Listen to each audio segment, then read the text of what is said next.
Maayong gabi sa tanan. Okay, so I would like to share with you my health journey with Riway.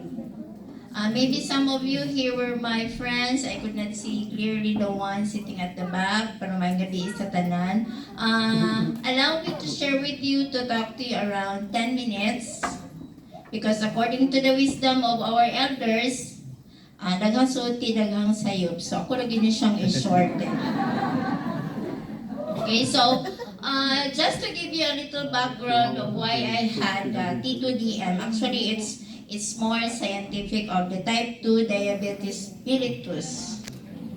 Okay, so it's type 2. Mine is uncontrolled because my HbA1c, when I was diagnosed last March, is 12.7.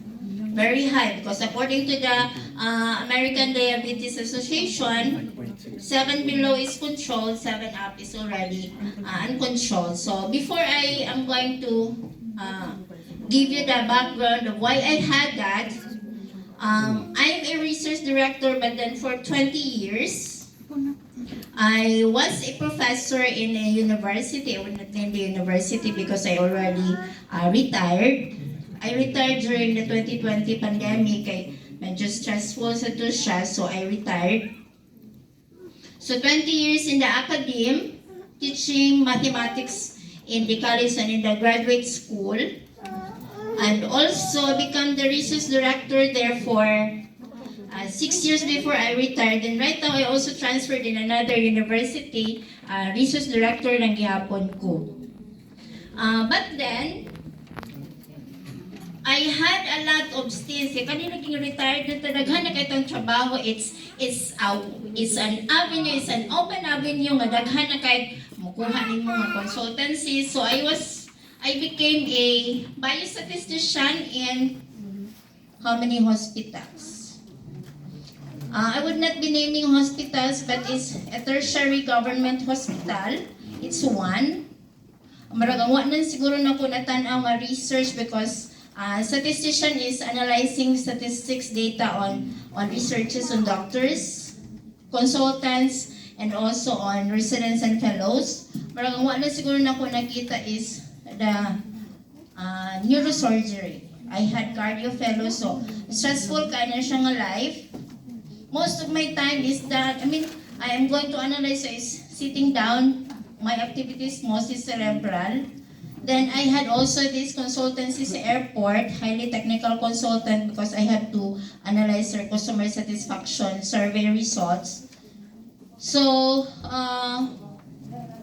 ano lang akong trabaho, but I think it was not stressful kay kanana man kay ko after receiving my some amounts of money, so go shopping. So I thought shopping, wala ito akong stress reliever. Then here comes March, accreditation sa university for the Pakukowa, and daghang mga nag-renew ng mga residents, so stress. Daghan kayong mga in one day, dog, palihog ko og treat sa akong data, so I'll give you 5 days to analyze your data. Then here comes the airport, due for reporting na po, so very stressful. 1 week prior to admission. Because I would like you to go through to my admission. So, 1 week prior to admission, you know, the women vanity, I have to shave. No, di mo taganahag takas ng mga hair, so I have to shave. And then, constant sitting, hindi na kumato sa university, work from home, and then, folliculitis. You know what's folliculitis? I think women would understand folliculitis. It's an inflammation, masya bugas. No, I thought nga maayo na siya kay, it's normally I had that, pero maayo naman good siya, so I had to drink Dolphinal. Hindi naman mo talag sa ako ang usa ka Dolphinal 500 sa duha. Yeah. Pero ano siyang patuo. So, 1 week, so during that time, I wasn't able to see a doctor because it's accreditation time. It started Monday. It's accreditation time, Tuesday to Friday. So, it's 4 days accreditation. All programs in the university. Saturday, sakit na yun siya. Wala na siya nagpatuo. So, nahuman na akong pagpalit one round of Dolphinal and Constant SF. Kuha gyapon siya. So, my husband told me nga, you have to, kadaghan mo friends nga, Dr. Sharp, di ka kapangutana. So, I asked one of my friend, Dr. a woman, and I told her na, Doc, maybe I had an infection in my panty line because I kept on sitting down for the past 2 weeks. So, I need some medication. So, she gave me Augmentin. So I had to buy Augmentin on that Sunday. 1 in the morning, 1 in the evening. And then I had to take the Dolphinal. Monday, the more, the pain is excruciating, it's pulsating, sakit na yun siya. So, yun ako kalakaw tarong, nagkaang-kaang na ko, sakit na yun siya. Then I asked her, can you give me a steroid, topical steroid? Because I also searched nga, topical steroid is good for healing the inflammation sa gawas. Then she told me nga, ni gahi ba siya, Doc? Oh yes, gahi siya. And then she gave me through Viber clindamycin. Clindamycin 4 times in addition to my Augmentin, so 6. Plus, kay maglaan malimut yan na omeprazole, and for the pain reliever is silicoxib. I had that. Wednesday, 3 days after taking 6 antibiotics in a day, no, wag siya alivio as in, inanapos kong ba na nga, mabuang dyan ka, anak, kaya di ka katulog. I mean, 2 o'clock di ko katulog, it's so painful. Grabe ang pain. Then, I went to a hospital in Lapu-Lapu because it's where I live.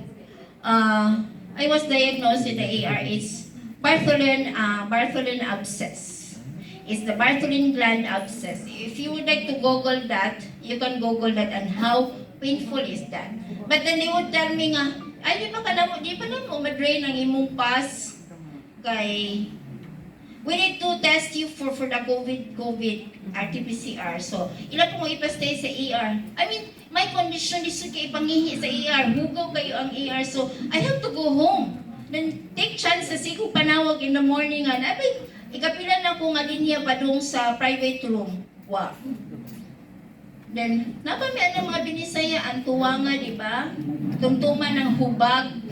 O ang tuwanga, aron mo buto siya. So, tumtuman in town o ang tuwangas kung paano nagtagpang pangita kung paano ang tuwangas sa subdivision asa siya kakita tumtuman. So, happy na mi kay nanato siya gamay nga tulid-tul. Thinking it's mata, muba, buto na gid siya. Wow. So, Saturday, grabe na gid ang pain. Suicide na ko balik sa hospital. By hook or by crook, kinala na yung ma-admit. Nanawag na ko tanang hospital sa taas pa ang kaso sa COVID at puno ang tanang ER. Why room? So, siguro, ato nga Saturday, kiswerte na gid ko, nanay bakante sa isolation room. So, pwede na kong ato sa isolation room. So, dugay kong na-operahan. Kay my sugar before you will become operated, test pa man to, di ba? Kay, gores na di na kabataan. So, it's mga 200 plus. Ang gingnan ko nga, diabetic ka, ma'am? Ano na, I mean, wala dyan ko test good, but I know high blood ko. I'm taking my medication. So, diabetic ka, ma'am? No, dili ko diabetic. Kung taas kang sugar, bago ko na magkaon. So, that was the reason. Sige, insulin. Then, you-operate. I mean, it's epidural anesthesia because it's the Bartholin gland abscess. It's a very painful gland. Epidural, then tawagan ko sa IM nga, you need to be tested with diabetic screening. So, i-test. Then, text ako sa akong doctor nga friend. Tingnan siya nga, give me your FBS. My FBS is 114. That's still okay. Di pa na siya taas ang akong fasting blood sugar. But then, dugay man na mugawas ang results sa HbA1c. My HbA1c is 12.7. Very high. That's the one I told you. Very high akong HbA1c. Now, 3 days after, the 3 days that I am hospitalized, ang akong expenses ato is more than 100,000. That's 3 days. Yeah. Go home. Yeah, here comes na yung mga messages sa akong husband, kipatanaw ko niya, I was lying in the sofa, watching TV niya. Ay mga testimony nga, maayo to siyang nakalakaw balik, yung ko nga, ay kung saan ko niya palitan, ani? No? So that was what I'm thinking. Then, The following day, because 22 man ko nagawa, sa following, after few days, nakadawat na siya nga. One of our university, the previous university that I worked, nag-take si ani nga Purtier Placenta. I don't know if I pronounce it well, it's Purtier or Purtier. Kung Bisaya ata Purtier, pero kung mag-in-English ta is Purtier, the way, the correct pronunciation. So, basically, I do not believe yet in the business. I believe in the product. Kaya ano ni-take man to siya, di ba? Dato na gusto siyang naang, ano nag-take man siya. So the product must be very good. So I started taking, palit akong husband, that's March 28. So good ko inom. Then my medication is still ongoing.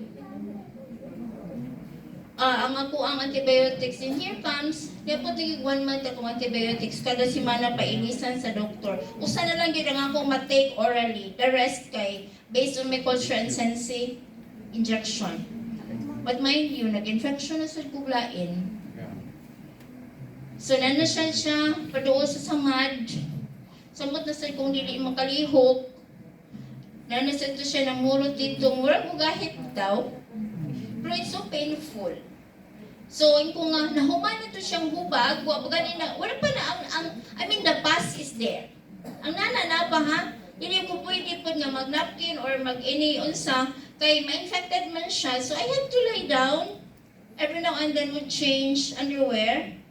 So, wala na akong mahimo, I have to try and trust Purtier Placenta. Lo and behold, 1 week after, nakatuna lang yung Purtier nga kung gitake, mana? Iuga.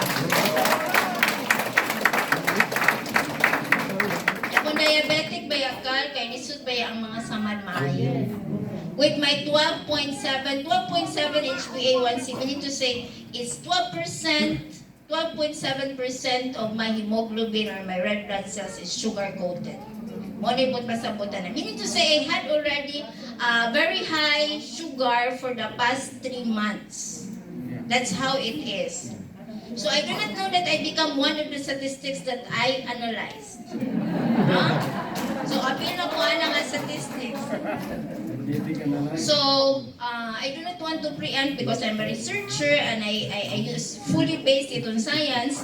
Last July 5 is my 3 months. So 3 months magod ng HbA1c take. So I made a measure. So I had it done in Maya Medical, kay my doctor is also there. Pero so asar mo na ko imit akong doctor kay friend mo ni so wala gyud siya bayad.